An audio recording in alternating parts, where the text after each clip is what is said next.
របៀបផឹកកាហ្វេឲ្យឆ្ងាញ់សម្រាប់មិត្តភក្តិ2នាក់អីជប់អាផឹកចាំខ្ញុំសួរឲ្យអាយពីរបៀបផឹកកាហ្វេឲ្យឆ្ងាញ់ហ្មងរបៀបផឹកកាហ្វេឲ្យឆ្ងាញ់សម្រាប់មិត្តភក្តិ2នាក់អូចេញហើយមកចាំធ្វើតាមខ្ញុំបងប្អូនគ្នាទី1ហែកទៅយោ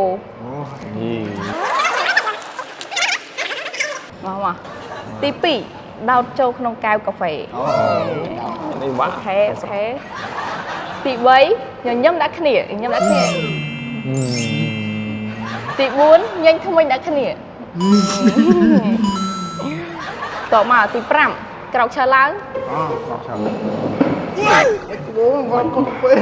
បាច់ក្បួរជ្រឿន ទី6គោរពគ្នាទៅវិញទៅមកអូខេទី7អង្គុយចុះទី8ចុងក្រោយមកចិត្តបានហូបហើយលើកដៃមកខាងឡើងទាញតិចគ្នាចុះឡើងអូមិនឲ្យធ្វើចឹងហើយខាងទៀតយកដៃមកកាន់កាហ្វេឲ្យបឺតជប់បឺតឲ្យជប់អាលេបបឺតឲ្យផ្លុំចូលក្នុងកែវវិញអូខេហើយបឺតម្ដងទៀតឲ្យខ្លាំង